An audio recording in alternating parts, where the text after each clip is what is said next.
दोस्तों, आप सभी का स्वागत है आपके अपने YouTube चैनल डिजिटल गुरुकुल में। आज हम बात करेंगे जीके जीएस के कुछ बहुत ही इंपॉर्टेंट सिलेक्टेड प्रश्नों के बारे में। ये सारे ही प्रश्न बहुत ही सिलेक्टेड और अच्छे लेवल के मैंने लिए हैं। किसी भी एग्जाम की आप तैयारी क्यों ना कर रहे हो, पूरे YouTube में आपको इस तरह के प्रश्न और इतनी डिटेल से कहीं भी नहीं मिलेंगे, मैं दावे के साथ कह सकता हूँ। देर न करते हुए सेशन की शुरुआत करते हैं। प्रत्येक प्रश्न का उत्तर देने के लिए आपको मिलेंगे मात्र 5 सेकंड का वक्त। देर न करते हुए सेशन की शुरुआत करते हैं। भारत के किसी राज्य के राज्यपाल बनने वाली प्रथम महिला कौन थी? तो करेक्ट आंसर है ऑप्शन सी यानी सरोजिनी नायडू। सरोजिनी नायडू भारत के किसी भी राज्य में महिला राज्यपाल बनने वाली प्रथम महिला थी। ये उत्तर प्रदेश की प्रथम महिला राज्यपाल बनी थी।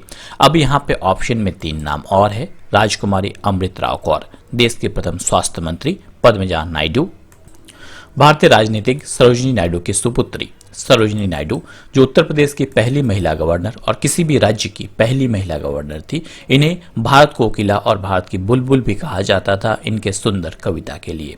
सरला ग्रेवाल, मध्य प्रदेश की पहली महिला राज्यपाल। नेक्स्ट इंपॉर्टेंट प्रश्न, किसकी अनुमति के बिना राज्य की विधानसभा में कोई धन विधेयक पेश नहीं किया जा सकता? तो करेक्ट आंसर है ऑप्शन ए यानी राज्यपाल। राज्यपाल की अनुमति के बिना राज्य में धन विधेयक पेश नहीं किया जा सकता है। नेक्स्ट, राज्य की कार्यपालिका की शक्ति किसमें निहित होती है? तो करेक्ट आंसर है ऑप्शन बी यानी राज्यपाल में। थोड़ी देर पहले मैंने आपको समझाया कि राज्य की कार्यपालिका राज्यपाल, मुख्यमंत्री, मंत्रिपरिषद और महाधिवक्ता सबको मिलकर सम्मिलित रूप को राज्य की कार्यपालिका कहते हैं। और इसका हेड यानी मुखिया होता है कौन? राज्यपाल। यानी इसका संवैधानिक प्रमुख होता है राज्यपाल, जबकि वास्तविक प्रमुख होता है कौन? मुख्यमंत्री। नेक्स्ट इंपॉर्टेंट प्रश्न, राज्य सरकार के कार्यकारी अध्यक्ष कौन होते हैं? तो करेक्ट आंसर है राज्यपाल। राज्यपाल राज्य सरकार के कार्यकारी अध्यक्ष होते हैं। नेक्स्ट इंपॉर्टेंट प्रश्न, भारतीय राज्यों में राज्यपाल की नियुक्ति कौन करता है? बहुत इंपॉर्टेंट प्रश्न है। तो राज्यपाल की नियुक्ति राष्ट्रपति के द्वारा की जाती है। हम लोगों ने थोड़ी देर पहले देखा कि अनुच्छेद 155 के तहत राज्यपाल की नियुक्ति राष्ट्रपति के द्वारा की जाती है और ये केंद्र सरकार की सलाह पर राष्ट्रपति के द्वारा राज्यपाल की नियुक्ति कहते हैं। नेक्स्ट इंपॉर्टेंट प्रश्न, राज्य स्तर पर मंत्रिपरिषद के मंत्रियों की नियुक्ति कौन करता है? तो करेक्ट आंसर है ऑप्शन सी यानी राज्यपाल। आपको पता है जितने भी मंत्रिपरिषद होते हैं उनकी नियुक्ति राज्यपाल के द्वारा ही की जाती है, मुख्यमंत्री के सलाह पर। नेक्स्ट प्रश्न, सामान्य रूप से राज्यपाल का कार्यकाल कितने दिनों का होता है? तो करेक्ट आंसर है ऑप्शन सी यानी 5 वर्षों का।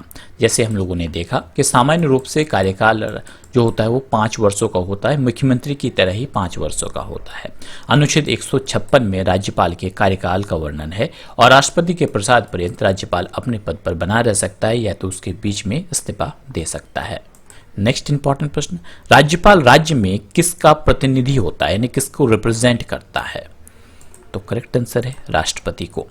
राष्ट्रपति को रिप्रेजेंट करता है राज्य में राज्यपाल। नेक्स्ट, राज्य सरकार का संवैधानिक प्रमुख कौन होता है? तो करेक्ट आंसर है राज्यपाल। जैसे मैंने बताया, राज्य सरकार का संवैधानिक प्रमुख राज्यपाल होता है, जबकि मुख्यमंत्री राज्य सरकार का वास्तविक प्रमुख होता है। नेक्स्ट इंपॉर्टेंट प्रश्न, राज्यपाल का मुख्य सलाहकार कौन होता है? तो करेक्ट आंसर है मुख्यमंत्री। राज्यपाल मुख्यमंत्री के सलाह पर ही मंत्रिपरिषद का गठन करता है या तो बाकी कार्यों को करता है। इसी कारण से राज्यपाल का मुख्य सलाहकार मुख्यमंत्री होता है। नेक्स्ट, राज्यपाल पद पर बना रह सकता है यानी कब तक बना रह सकता है? देखिए ऑप्शन में अलग अलग दिए गए हैं। 5 वर्ष, संसद द्वारा निश्चित समय के लिए, राष्ट्रपति के प्रसाद पर्यंत, या तो जब तक संसद का विश्वास प्राप्त हो। तो नॉर्मली आप 5 वर्ष टिक लगा देंगे, बट ये गलत आंसर होगा। एक राज्यपाल नॉर्मली 5 वर्षों तक रह सकता है, बट उससे ज़्यादा भी रह सकता है और उससे कम भी रह सकता है। ये डिपेंड करेगा राष्ट्रपति के ऊपर। तो करेक्ट आंसर इसका हो जाएगा राष्ट्रपति के प्रसाद पर्यंत। तो इस प्रकार से प्रश्नों को आप ध्यान रखिए। नेक्स्ट, राज्यपाल का वेतन और भत्ता किस कोष से आता है? ये जेपीएससी में पूछा गया है, बहुत इंपॉर्टेंट प्रश्न है। तो करेक्ट आंसर है कि राज्य के संचित निधि से राज्यपाल का वेतन और भत्ता जो है वो आता है। नेक्स्ट इंपॉर्टेंट, कि राष्ट्रपति शासन में राज्य का प्रमुख संचालक कौन होता है? तो जब राष्ट्रपति शासन लग जाती है उस वक्त राज्य का प्रमुख संचालक तो करेक्ट आंसर है ऑप्शन बी यानी राज्यपाल। जब राष्ट्रपति शासन लागू किया जाता है उस वक्त सारी शक्ति यानी राज्य का वास्तविक प्रमुख मुख्यमंत्री ना होकर राज्य का वास्तविक प्रमुख राज्यपाल हो जाता है। हम लोग कह सकते हैं कि राज्य के प्रमुख संचालक के रूप में राज्यपाल कार्य करता है। नेक्स्ट इंपॉर्टेंट प्रश्न, राज्य मंत्रिपरिषद का गठन कौन करता है? तो करेक्ट आंसर है राज्य मंत्रिपरिषद का गठन राज्यपाल के द्वारा किया जाता है मुख्यमंत्री के सलाह पर। नेक्स्ट, कि राज्यों में गवर्नर संविधान के अंतर्गत किसके प्रति अपने आचरण के लिए उत्तरदायी होते हैं? तो यूपीएससी में पूछा गया है, बहुत इंपॉर्टेंट प्रश्न है। तो करेक्ट आंसर है राष्ट्रपति के प्रति। हमेशा राज्यपाल राष्ट्रपति के प्रति उत्तरदायी होता है और केंद्र की एजेंट के रूप में कार्य करता है कौन? राज्यपाल। नेक्स्ट, राज्यपाल के पद पर नियुक्ति के लिए न्यूनतम उम्र सीमा क्या होती है? तो करेक्ट आंसर है 35 वर्ष। तो हम लोगों ने अभी एलिजिबिलिटी यानी योग्यता में देखा कि एक राष्ट्रपति बनने के लिए न्यूनतम एज जो होनी चाहिए वो 35 वर्ष से अधिक होनी चाहिए। और अनुच्छेद 157-158 में राज्यपाल की योग्यता के बारे में वर्णन किया गया है। नेक्स्ट इंपॉर्टेंट प्रश्न, कि राज्यपाल को पद की गोपनीयता की शपथ कौन दिलाता है? तो करेक्ट आंसर है ओथ की बात आई है तो राज्यपाल को उच्च न्यायालय यानी हाईकोर्ट के मुख्य न्यायाधीश के द्वारा पद और गोपनीयता की शपथ दिलाई जाती है। और इसे किस अनुच्छेद में बताया गया है? अनुच्छेद 159 में राज्यपाल के शपथ के बारे में बताया गया है कि उच्च न्यायालय के मुख्य न्यायाधीश द्वारा शपथ ग्रहण करवाया जाएगा। किसको? राज्यपाल को। नेक्स्ट इंपॉर्टेंट प्रश्न, राष्ट्रपति किसकी सलाह पर किसी राज्य के राज्यपाल की नियुक्ति करता है? तो आपको पता है कि राज्यपाल की नियुक्ति राष्ट्रपति के द्वारा की जाती है, बट क्या राष्ट्रपति अपने मर्जी से किसी को भी राज्यपाल नियुक्त कर सकता है? तो बिल्कुल नहीं। राष्ट्रपति प्रधानमंत्री के सलाह पर ही राज्य में राज्यपाल की नियुक्ति करता है।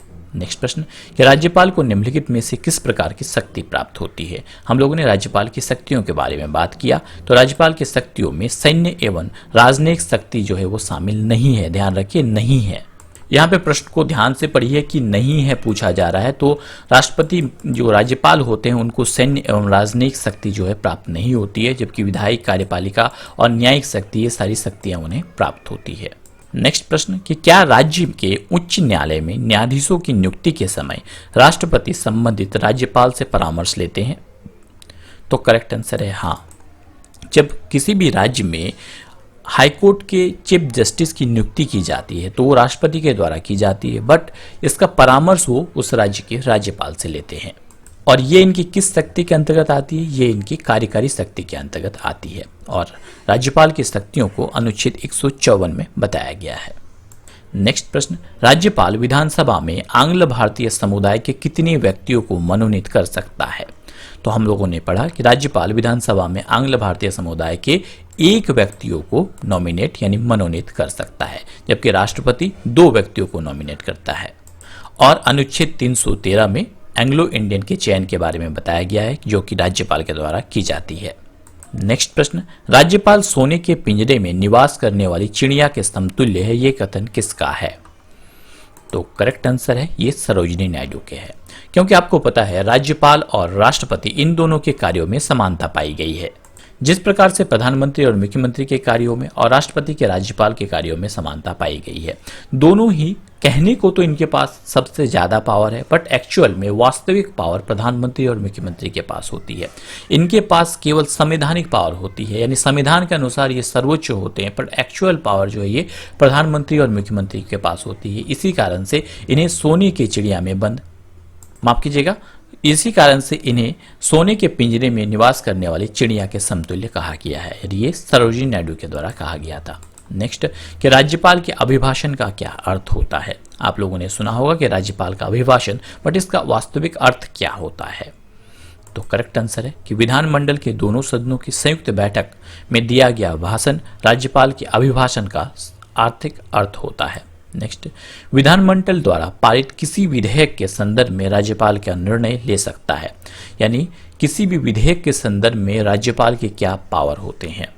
तो करेक्ट आंसर है कि ये सारे पावर, यानी स्पीकर ये स्वीकार कर सकता है अथवा अस्वीकार कर सकता है, पुनर्विचार के लिए विधानमंडल में वापस भेज सकता है, राष्ट्रपति की स्वीकृति के लिए सुरक्षित रह सकता है। ये सारे जो स्पेशल पावर हैं वो होते हैं राज्यपाल के पास किसी विधेयक के संबंध में यानी बिल के संबंध में। नेक्स्ट, गवर्नर द्वारा जारी किया गया अध्यादेश किसके द्वारा मंजूर किया जाता है? तो करेक्ट आंसर है राज्यपाल द्वारा जारी किया गया अध्यादेश विधानमंडल द्वारा मंजूर किया जाता है। नेक्स्ट प्रश्न, किसी राज्य के मुख्यमंत्री की नियुक्ति कौन करता है? तो करेक्ट आंसर है राज्यपाल। उस राज्य के मुख्यमंत्री यानी जो दल का नेता होता है, यानी बहुमत दल के नेता को राज्यपाल के द्वारा नियुक्ति दी जाती है एज ए मुख्यमंत्री। नेक्स्ट, किसी राज्य के राज्यपाल को निम्नलिखित में से कौन सी शक्ति प्राप्त नहीं है? तो करेक्ट आंसर है विधानसभा स्थगित करने की शक्ति जो है उसे प्राप्त नहीं होती है। नेक्स्ट, किसी राज्य में राज्यपाल की नियुक्ति संविधान के किस अनुच्छेद के तहत होती है? और ये आज के लिए आपका क्विज का प्रश्न होगा। मैंने बहुत ही अच्छे ढंग से राज्यपाल की नियुक्ति के संबंध में आपको बताया, कैसे उनकी नियुक्ति की जाती है, किनके द्वारा की जाती है, किस अनुच्छेद यानी आर्टिकल के तहत की जाती है। तो आप मुझे बताएंगे कि उनकी नियुक्ति संविधान के किस अनुच्छेद यानी आर्टिकल के तहत की जाती है। आर्टिकल 153, 154, 155 या 156? इसका उत्तर आप मुझे कमेंट बॉक्स पे कमेंट करके बताएंगे। तो दोस्तों आज के लिए इतना ही, जल्द ही लौटेंगे नई वीडियो नई नॉलेज के साथ। और अगर आप लोगों को मेरा ये वीडियो पसंद आया और मैं चाहता हूँ कि मैं कंटिन्यू करूँ और आप भी अगर चाहते हैं कि और अच्छे अच्छे वीडियोज़ मैं आपके लिए लेकर आऊँ तो ज़रूर लाइक शेयर और सपोर्ट करना मत भूलिए।